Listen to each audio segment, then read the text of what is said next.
नमस्कार दोस्तों, मेरा नाम है Sagar. Welcome you all to my YouTube channel. आप लोगों के बहुत सारे रिक्वेस्ट के बाद आज पहली बार मैं सक्सेस स्टोरी लाया हूं आप लोगों के सामने। ये सक्सेस स्टोरी मेरे पास आज के टाइम में 2000 और 2500 के बीच में है, लेकिन क्योंकि आप लोगों ने कहा कि सर सक्सेस स्टोरी भी शेयर करो, हमें जानना है, तो मैं आज सक्सेस स्टोरी आपके पास लेके आया हूं। कमाल की सक्सेस स्टोरी मिलेगी आपको, जस्ट बिकॉज कि मैं साइंस के हिसाब से काम करता हूं। मैं कोई ढोंगी बाबा एंड ये सारी चीजें नहीं करता हूं। तो कैसे साइकोलॉजिकली, साइंस के हिसाब से लॉजिकली मैंने चीजों को ठीक करा, कैसे रिलेशनशिप को फर्स्ट क्लास बना दिया, कैसे दो प्यार करने वाले को मिलवा दिया, कैसे गलत प्यार करने वाला जो धोखेबाज पार्टनर था कैसे उसको अलग कर दिया और सामने वाला नॉर्मल हो गया। ये सारी बातें इस वाले सक्सेस स्टोरी में आपको क्लियर होगा। हो सकता है आपको लगे यार मेरे साथ भी यही सिचुएशन है, आपको बहुत कुछ सीखने को मिलेगा। अगर आप रिलेशनशिप में थे या हो या होने वाले हो, तीनों केस में ये सक्सेस स्टोरी आपके लिए काम ही करेगा, क्योंकि सारी सक्सेस स्टोरीज से मेरी सक्सेस स्टोरी हमेशा अलग रहेगी और आपके लिए स्पेशल रहेगी। इतना ध्यान में रखना।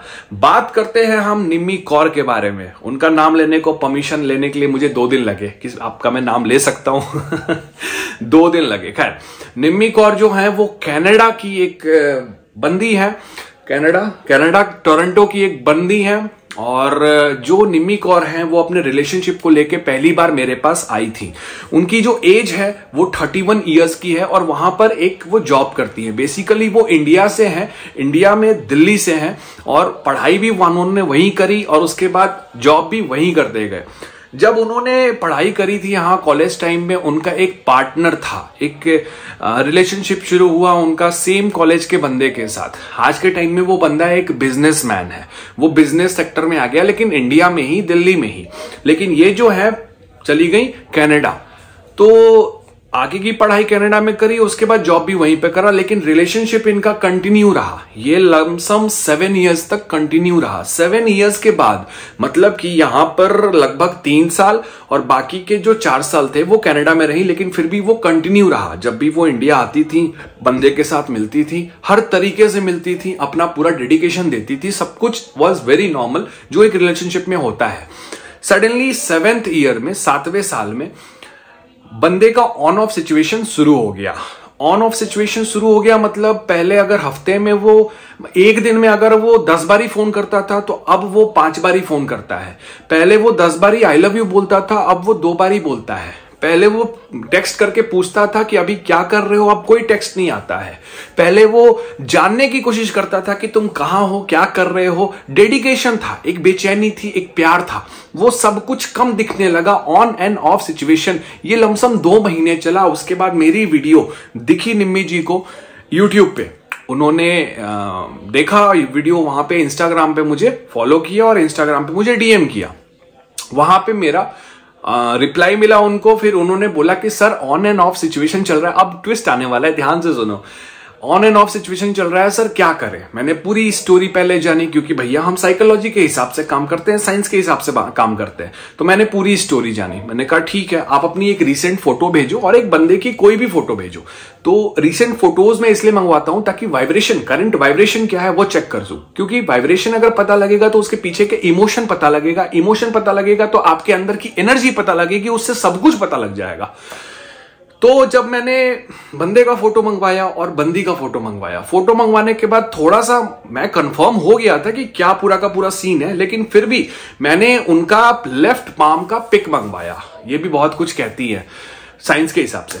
तो लेफ्ट पाम का जब पिक मंगवाया तो मैंने देखा कि भाई बंदी के लाइफ में 2 बार डिच होना लिखा है, फिजिकली यूज्ड भी होंगी और 2 बार डिच किए जाएंगे। मैंने पूछा आपका क्या पहले भी इससे अफेयर था, मतलब इसके पहले कोई और बंदे के साथ आपका? उन्होंने कहा हाँ था।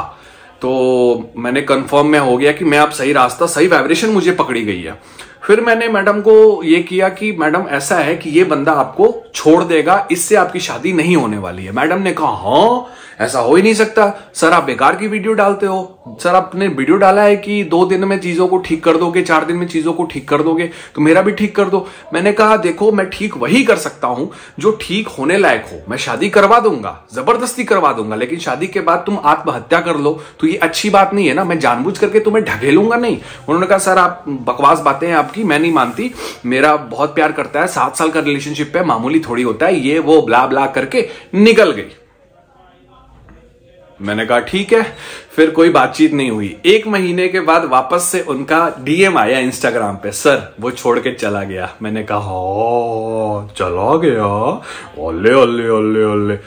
मैंने कहा पहले ही बोला था मैं कि वो छोड़ के जाने वाला है। मैंने बोला कितना टाइम हो गया आपको बात किए हुए उनसे? मैंने कहा सर 1 महीना हो गया और अब कोई बातचीत नहीं, उसने हर जगह से मुझे ब्लॉक कर रखा है। तो मैंने बोला मैंने पहले ही बोला था आपको कि ये चीजें होने वाली है। अब ये 1 महीना के बाद आई, 2 बार सुसाइड अटेम्प्ट कर लिया, चीजें खराब, मतलब बहुत रेयर, मतलब एंजाइटी, डिप्रेशन सब कुछ इनको हो चुका था। डॉक्टर के पास मेडिकल टैबलेट्स भी चल रही थी क्योंकि पैनिक हो जाती थी सोच सोच के। मतलब ये एक उनके दिमाग में आघात की तरह किया कि 7 साल का रिलेशनशिप हम लोगों ने इतना अच्छा टाइम दिया, वो कैसे अचानक से जा सकता है। और वो जो लड़का था वो ऑलरेडी किसी और के साथ इंगेज हो गया था अपने लोकल कम्युनिटी में, वो इंगेज हो गया था और वो हर जगह इंस्टा एंड ऑल जगह अपने पिक्स एंड लविंग सारी चीजें डालता था। ये लड़की देख देख के और ज्यादा परेशान, पागल, मतलब क्योंकि मैंने जब रिसेंट फोटो उस टाइम मंगवाया था, फिर इस टाइम मैंने रिसेंट फोटो मंगवाया तो ड्रास्टिक चेंज था। उस समय वाइब्रेशन वाज ओके, लेकिन अब लग रहा था क्योंकि 2 बार suicide attempt is a big deal. उसके बाद मैंने कहा कि देखो मैंने पहले ही बोल दिया था कि लड़का आपसे मिलेगा नहीं, लड़का आपको छोड़ देगा, ब्ला ब्ला ब्ला ब्ला ब्ला। उन्होंने बोला हाँ सर आपकी बात सच हो गई, प्लीज कुछ भी करके उस लड़के को मेरे पास वापस ले आओ, आप जो कहोगे मैं करने को तैयार हूं, इवन जितना पैसा बोलोगे उतना देने को तैयार हूं। मैंने कहा देखो यार मैं कोर्स चलाता हूं, लेकिन कोर्स ऐसा नहीं है कि मैं सिर्फ पैसों वाले के लिए चलाता हूं, मैं उनके लिए भी खड़ा रहता हूं जिनके पास पैसे नहीं होते हैं। और इवन बहुत, मतलब 5000 में से ऐसे 50 लोग होंगे जिनको मैंने सामने से सजेस्ट किया कि आप कोर्स लो, उनकी हालत देख के। बाकी मैं खुद टाइम नहीं मिलता, अभी 25 दिन की वेटिंग चल रही है मेरे कोर्सेज में, 25 दिन वेट करना पड़ता है तब वो अप्लाई कर सकते हैं। और मैं महंगा भी हूं, मैं प्रीमियम हूं क्योंकि मैं साइंस के हिसाब से काम करता हूं। तो आप कोर्स वगैरह के चक्कर में मत पड़ो, लेकिन मैं आपको सिर्फ एक चीज बताना चाहता हूं कि लड़का आपके लाइफ में वापस नहीं आएगा। आप अब इससे निकलने की कोशिश करो, अपने नॉर्मल लाइफ में जाने की कोशिश करो। 8 साल पहले जो निम्मी कौर थी वो बन जाओ, तो आपको फर्क नहीं पड़ेगा कौन कहां, उससे अच्छा लड़का सामने आएगा, आप बोलोगे वाह क्या बात है, तो आपको फर्क नहीं पड़ेगा, ऐसी बन जाओ। तो बोला कि सर ये पॉसिबल ही नहीं है। मैंने कहा क्यों पॉसिबल नहीं है? जब प्यार करना पॉसिबल है, जब प्यार में डिच करना पॉसिबल है, उस लड़के के लिए दूसरे लड़की के पास जाना पॉसिबल है, तो ये क्यों नहीं पॉसिबल है? तो क्योंकि उसका सबकॉन्शियस उस 7 साल में इस तरह से रिप्रोग्राम्ड हो गया था कि उन थॉट्स को, उन थॉट ऑफ चेंज को, उन पैटर्न्स को तोड़ना बहुत मुश्किल था। उसका सबकॉन्शियस बिलीव ही नहीं कर पा रहा था कि ये भी पॉसिबल है, और एक्चुअली में पॉसिबल है यार। मैं मतलब हजारों लोगों को ठीक किया हुआ है।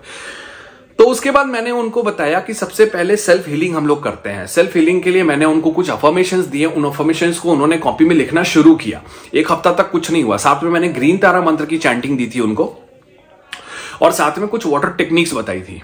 ये सारा कुछ उन्होंने किया। 1 हफ्ते में वो वापस आए, उन्होंने बोला सर कोई फर्क नहीं पड़ रहा है, मुझे कुछ नहीं फर्क पड़ रहा है, ये प्लीज आप कुछ ऐसा बताओ जिससे मैं ठीक हो जाऊं। मैंने कहा 1 हफ्ते में आपने जो भी किया, क्या इस बीच में आप परेशान भी रहे कि वो वापस आएगा आएगा आएगा, ये उम्मीद रही आपके अंदर? उसने कहा हाँ। मैंने कहा कभी काम नहीं करेगा, आप इसको 5 साल भी करोगे काम नहीं करेगा। आप इसको एक काम करो कि एक अपने पास बॉटल रख लो, उस बॉटल में पानी रख लो, उस पानी की बॉटल में आप हर दिन 1-1 सिप पानी पीते रहना। जब उसकी याद आए पानी पीते रहना, जब उसकी याद आई पानी पीते रहना। लेकिन वो पानी जो है वो किसी ऊंचे वाले जगह पे रखना जहां पे आपको जाने में, हाथ पकड़ने में परेशानी हो। तो उसने कहा ये अजीब है, उसको अजीब लगा। तो उसने कहा ठीक है करते हैं। तो 2 दिन 3 दिन के बाद वो पानी पीना छोड़ दी, क्योंकि उसके मन में आ गया कौन जाएगा यार, कौन वो करेगा, छोड़ो याद ही नहीं करते हैं। तो ऐसे ऐसे करके नेक्स्ट वीक जब वो आई ना, बोली sir I am feeling good. मैंने कहा शक्ल दिखाओ, तो शक्ल दिखाया, उसके चेहरे पे स्माइल थी। पहले वाला बेकार था, सेकंड वाला बहुत बेकार था, तीसरे वाले में अच्छी लग रही थी। तो वो जब मतलब देखो मैंने कुछ नहीं किया, मैंने उसके सबकॉन्शियस के साथ थोड़ा सा खेला। खेलने का मतलब है ना कि सबकॉन्शियस को इंस्टेंट प्लेजर चाहिए, उसको कोई काम बोल दोगे ना ऊपर से तो वो थोड़ा सा हिचकिचाएगा। तो मैंने वो पानी ऊंचे जगह पे रखने के बार बार पीने, तो 2 दिन तो कर लिया क्योंकि बेचैनी उसको वो चाहिए। लेकिन अब सबकॉन्शियस को अरे यार कौन जाएगा, छोड़ो मैं इसको याद ही नहीं करती, ऐसे भी तो साला ये नमूना निकल गया, ये पागल हो गया, ये कर रहा है वो कर रहा है, डिच कर दिया, भाड़ में जाए ऐसे लड़के। इस तरह का सबकॉन्शियस अपने आप को बचाने के लिए, हमारा दिमाग ऐसा ही है, अपने आप को बचाने के लिए ये चीजें सोचना शुरू कर दिया। आज के टाइम में वो बंदी, ट्रस्ट मी, इतने सारे फ्रेंड्स हैं उसके, इतनी अच्छी लाइफ है उसकी, ये बंदा उसके पास जाता है कि क्या हम लोग फिर से रिकंसाइल कर सकते हैं, क्या फिर से रिलेशनशिप शुरू कर सकते हैं क्या, ये लात मारती है उसको, भाड़ में जाते रहे। जैसे बहुत नमूने, मेरे पास तो सागर है सागर नहीं है, लेकिन इस तरीके से सबकॉन्शियस को रीप्रोग्राम करके उस चंपावती को हमने बिल्कुल नॉर्मल लाइफ में कर दिया। इससे अच्छी स्टोरी आपको मैं अभी पहली स्टोरी के रूप में नहीं बता सकता गाइज। ये बहुत इजी होता है, बस समझने का फेर है। और हम लोग जो ये 2-3 मिनट का जो गेम होता है ना, 2 मिनट में पानी में आग को लगा दो, उसके बाद जो आपका प्रेमी है वो आपके पैर में घुस जाएगा और आपके मतलब अंदर घुस जाएगा, घुस के कचुम्बर, ऐसा नहीं होता है। ये सब बकवास की बातें हैं, साइंस के हिसाब से चलो, एजुकेटेड हो। Thanks for watching. कैसा लगा? नेक्स्ट सक्सेस स्टोरी चाहिए तो आप प्लीज मुझे कमेंट करो और इंस्टाग्राम पे डीएम कर सकते हो for personal sessions and courses. Sagar the motivator के नाम से आईडी है। Take care, God bless, let's rock.